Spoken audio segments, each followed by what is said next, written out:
All right, guys, my next guest does not need much of an introduction. He has obviously known for winning the challenge 7 times, has hosted First Look since 2018, and now is kicking off a brand new show, Celebrity Sleepover, kicking off April 3rd. Johnny Bananas, thank you so much for joining. Hooray! That was quite the intro. Thank you so much. I'm coming for your job. How are you doing? Miss Longaretta. Miss, thank you. I'm doing great.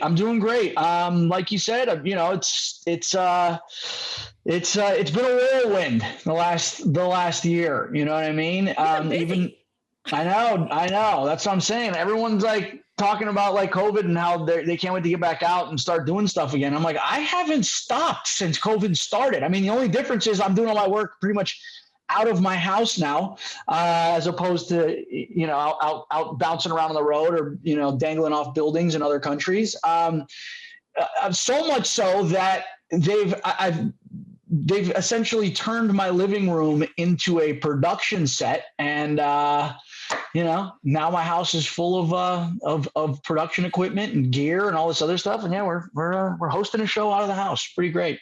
How did that come about? Take me through the background a little bit. So it was born partially out of, just a new project, just something new direction that LXTV wanted to go in. But it was also born out of necessity. I mean, First Look is a travel show, and obviously no one's traveling right now. We tried. We filmed a couple episodes, one in Hudson, New York, one on Catalina Island, but there was just so much red tape, and there were just so many, so many barriers. It was just so difficult that we decided to recalibrate and refocus. And the team, I've got a great team behind me. They put their heads together and let the creative juices flow.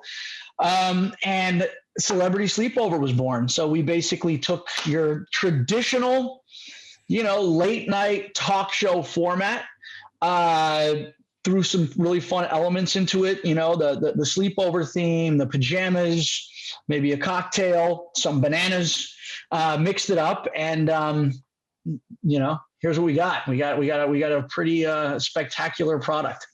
I feel like the set alone looks incredible. This is your real living room, yes? My real living room. Now, a lot's been done to it. That's not the way my living room's always looked, okay? We hired a set designer who showed up and was like, all right, all these old dusty books, none of which you've probably read, which is actually true. I used to just put books up there to make myself look sophisticated and well-educated. They took we took all that stuff down. They were like, listen, we're obviously going to do some stuff. We're going to put some of our own little tchotchkes and knickknacks up here, but we want you to also add some things that have some significance to you as well. So if you really look at the shelf behind me, I mean, you'll see a lot of really fun stuff, a lot of challenge memorabilia.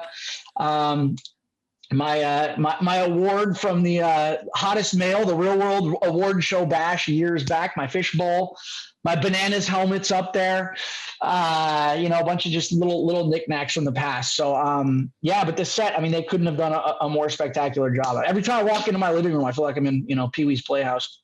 I mean, it's wild. It looks incredible. How did you go about figuring out the guests? Because it's quite the arrangement of people. Yeah. So I'd like to say that I had a lot of say in who we bring on, but that's not necessarily the case. That's more, that's above my pay grade. They kind of decide who's going to come on. But yeah, what's really cool about it is, I have interviewed some people that I obviously know, right? That I've grown up watching, the Kelly Kapowskis, listening to the Sammy Hagars, and Cynthia Bailey, the housewife to end all housewives. And then, you have Margaret Cho, who's an incredibly famous comedian. So these people that I've watched and listened to and laughed with, I now get to have on an interview and ask them the questions that like I'm curious about, right? Like I obviously have my shot sheet from the producers of what questions they want me to ask, and then we have the points that the celebrity wants to hit upon, whatever project they're promoting. But then I have my own questions, man. There's things that I want to know There's things that I do know that I get to put out there and get the reaction to. We're actually having, we just had the Real World on, the Real World 1. We had Eric, Heather, and Julie from Real World on. So I got to, dude, as someone who was on the Real World, I got to like sit down and like have a discussion with these three, like the pioneers of reality television. And, you know, even though I'm part of the family, it was like, I was actually like a fan as well. We're doing the challenge cast, the challenge all-star cast, coming up here. So it's really cool. So those were obviously that's my world. So those were like the additions that I got to make, but then, you know, outside of my world, I got to, you know, really explore and meet new people. So it was really cool. Yeah, I feel like it's like a little bit of mix of everything. So there's something there for anyone who's watching. Like if you don't watch the challenge, there's still people there. There's a lot of people there that you're interested in. Who doesn't want to listen to Kelly Kapowski? Like, right? Seriously, man. Who doesn't want to eat bizarre foods in their PJs with Kelly Kapowski? I mean, that's, you know, nobody. It doesn't get any better than that. Yeah. How did it go with Real World? How was it hanging out with them? Again, it was a bit. And I don't want to like sit here and say that like, oh my God, I'm, you know, like starstruck or whatever. But I mean, like that is, you're sitting there and you're talking to a group of people who, like I said, even though I'm technically part of the same family, they're like, again, they're like the pioneers, they're the OGs, you know. I feel like the phrase OG gets tossed around very cavalierly these days.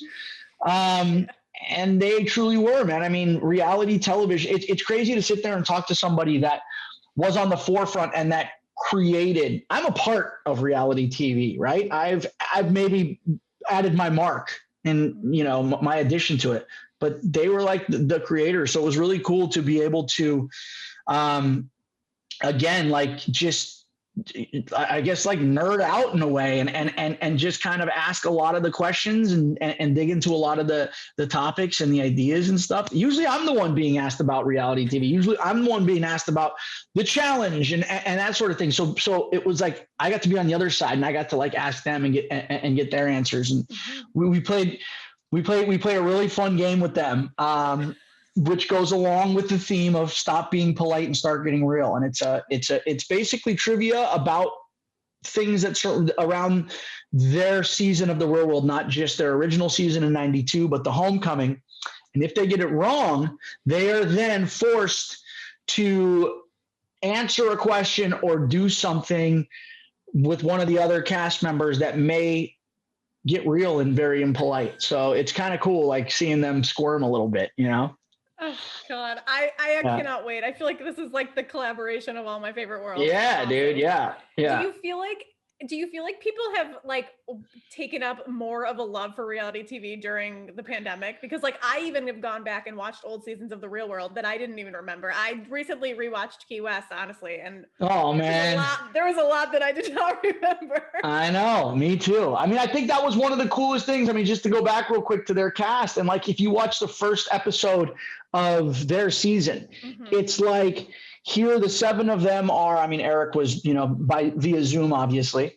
But to be reunited with your original cast members in the house where you filmed, I put myself in that position and I was like, how crazy would it be to go back to Key West and have a reunion with Jose, Svetlana, Tyler, Paula, Janelle, Zach? Like, I was literally sitting there being like, wow, dude, like what must, because they were all sitting there like, I can't believe this is happening. And like, it was almost like me to kind of like vicariously put myself in that position. Like it would be wild. But yeah, I think there's just this thirst and this desire now for nostalgia. And, you know, again, it's people are starved of content because it's been very difficult to create content over the past year. So I think what a lot of people have done is they've gone back and they've revisited old seasons. I mean, I get messages every day. Watching Dirty 30, watching Rivals 1, watching The Ruins, watching The Island. Every time I get that, I'm like, oh, how's this one gonna go? But yeah, it's cool. It's giving people an opportunity to go back and to revisit, you know, some of their favorite old episodes. And I think, and that's what's cool about Celebrity Sleepover is we kind of have capitalized on the whole, you know, nostalgia theme as well, you know, by making it a sleepover. Like, I think that's so many people, you ask them about sleepovers they've had when they were younger, and everyone's got a fond memory or a story of a sleepover. It's like the last Blockbuster, the documentary that's out right now. I watched that and I almost got choked up just listening to talk about like how Blockbuster used to smell, and going in there and like the Friday night experience and like going in and like you get to pick a movie, but then you know what I mean, like that. So everyone can relate to that experience, and I think with the sleepover theme, that's what we're trying to do. Is we're trying to help people get nostalgic, man, like and bring them back to like that, you know, having sleepovers and drum up all the feelings and all the emotions that go along with that, and bring some old school favorites along with us. Like, I mean, who in the world would not want to have a sleepover with Kelly Kapowski, or make a margarita with Sammy Hagar, the Margarita Man, or do makeup with Cynthia Bailey, or crack jokes with Margaret Cho. I mean, you know, it's pretty cool, and it's a great opportunity. Yeah, absolutely. Well, I am so impressed that you got that. So I think it's incredible and I can't wait to watch. Obviously we have to talk about All Stars a little bit, since that you are going to be having that part of it. I read today, Mark Long was actually my guest 2 weeks ago, and last week was TJ Lavin. So I've been kind of on a roll here. All right. Mark, saving the best for last. I like it. Mark just said today, I saw in a new interview, that like he wants to go against the new guys eventually. He likes the All-Stars, and he thinks that it would be an easy, not easy, but like a simpler win for the OGs to take on like the new class. I don't know where you fall in that. I feel like you're in the middle. See, I've always said the same thing. Like I said before, I mean, they really do throw the vet and the OG title around like with reckless abandon these days. It's like, oh, you've done 2 seasons, you're a vet. It's like, no. Like, dude, back in the day, man, you had to be like 8-9 challenges deep before that was even, before you even whispered being an OG. But I think there is something to what he's saying. I think a lot of the newer generation, while a lot of them bring the competitive intensity, there's so much more to the challenge than it being a physical game, right? If every, you know, day was us going out there and running an NFL combine, results may be differently, but when you have to incorporate gameplay, when you have to incorporate strategy, and when you have to incorporate all the elements of the challenge, I mean, there's a reason why, you know, the old school guys, I mean, like why the cream always rises to the top. And it's because, you know, we're cut from a different cloth. So I'd love to see that as well. Whether or not it's actually going to happen, who knows? But, you know, from what I've heard and from what I've seen about the All-Star season, I think this thing's going to have legs. I think it's going to be an incredible opportunity, just like the real world homecoming, to watch a lot of the old, you know, the fan favorites that you haven't seen in a while compete again, and you know, get nostalgic with it. And again, like, you know, I'm obviously not one of the members of this season, but I was a fan first. I mean, I was a fan before I was on the show, and some of the very same people that are on the All-Star season were people that I watched before I even started my journey. So it's gonna be really cool as a fan to be able to watch them. Absolutely. I mean, as someone who saw the first episode of All Stars, I will say that smiles from ear to ear because of the nostalgia feeling. It's like you get those like I almost got emotional because I feel like I'm 10 again watching the first season. And there's something to that, man. Like there really is like something to like want it, because that's how it was when you were younger, and like when you were like a kid, it's like you didn't have a care in the world. They were just carefree. Like, and I think that's what it brings back. It brings you back to that time. Now it's like, we got so much every day you wake up and it's like COVID and mortgage and taxes and my job and whatever you want, the kids. I mean, I'm not kids, but like, you know, like all these crazy responsibilities that come along with being an adult. You didn't have as a kid. And like, what'd you worry about? Like, you know, if the girl down the street, if you called her, if she was going to pick up the phone, or, you know, like your responsibilities and your worries were just so much less then. And I think that's what it does. And I think in a weird way, like they, you know, all this nostalgia brings us back to that time. And And yeah, again, like the one thing I will say about the All-Stars that I kind of wish they would have,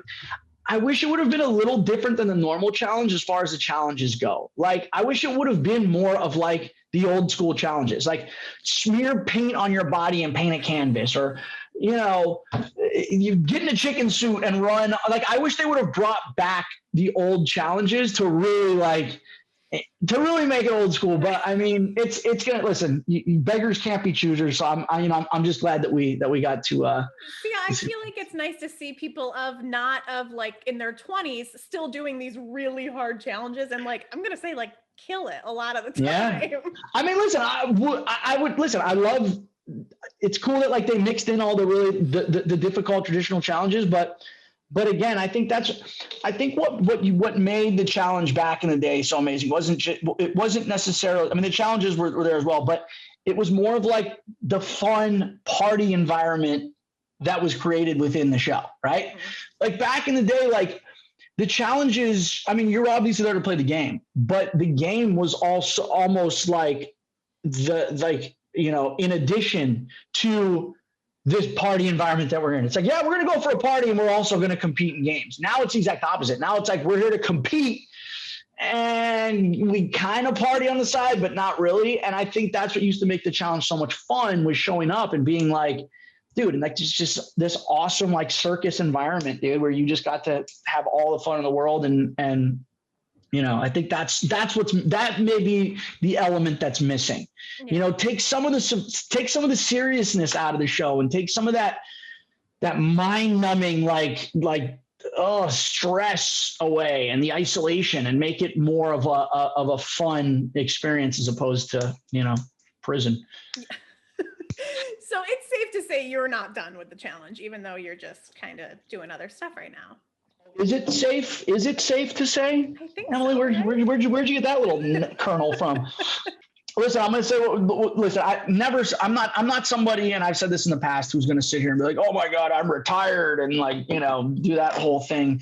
But I will say right now, I'm focused on, like, my focus is on other things. And again, man, the challenge has been such a amazing, incredible part of my life.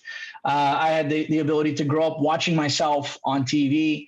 MTV and the challenge have provided me with an incredible platform to create my brand, and but it's almost like I feel like the challenge in a lot of ways is like Never Land, and I was like Peter Pan, and it's like, I want to be a kid forever, but at some point, you kind of gotta leave the nest, and you got to do grown up things. So right now I feel like I'm kind of adulting. And it's, it's different, and it's definitely taken some time to kind of take the character and the persona that I created on reality television and really kind of change it and fine tune it, to becoming a host, because it's a whole different ball of wax. I've had to go from being the center of attention and the loudest one in the room and the one that absorbs all the oxygen, to being like, the co-star, and to listen and to not always talk. And it's been to be interested and not interesting, which has been difficult for me, but it's cool. And listen, I love a good challenge, and this has been an epic challenge. And, I'm not saying, never say never. And I like to say, this isn't goodbye. This is hopefully I'll see you later. Yeah, absolutely. Who is your dream person to interview now that you are stepping into that world? So far, I gotta say, top, they've all been amazing in their own regard. But again, as a classic rock fan, being able to interview, not just interview, but also have a margarita with Sammy Hagar, the Red Rocker, the Margarita Man. That was pretty sweet. And then, having a sleepover with Tiffany Thiessen. I mean, come on, what kid hasn't wanted to be like, yeah, I went to Tiffany Thiessen's slumber party. Like, not many people could say that. That's very true. Very true. One of the things I wanted to ask you, because you just said, obviously distancing yourself from the persona that you created, it has also been a challenge in itself.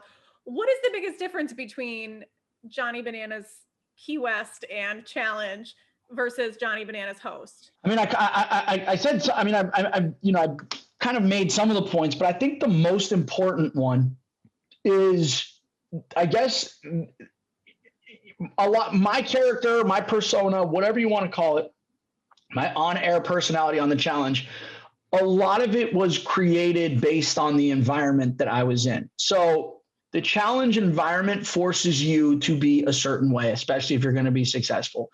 For me, that was, you need to go on and you need to put on a suit of armor, right? You have to go on and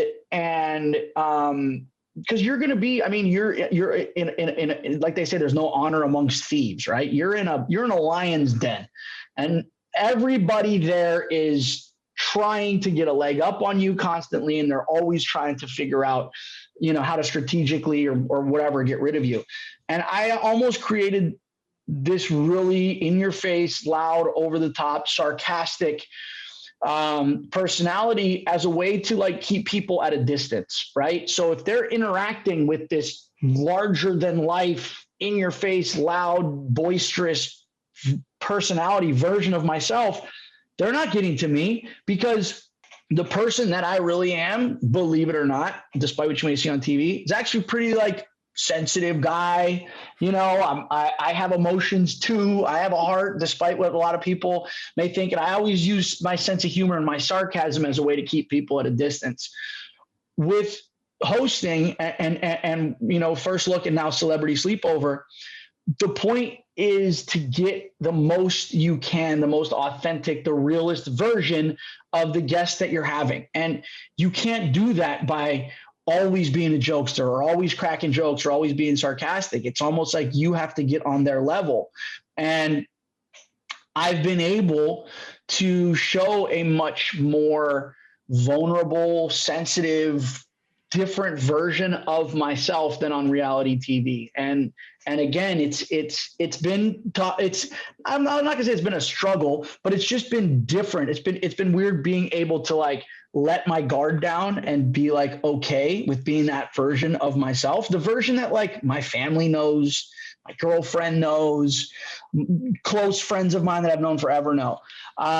So that's been mostly it. It's just been like, being able to, again, let my guard down a little bit and change and recalibrate, what it means to be on TV. And again, not be the center of attention and not, constantly absorbing all the oxygen in the room. And again, being interested, not interesting. It's taken some time. So this is the real Johnny Bananas.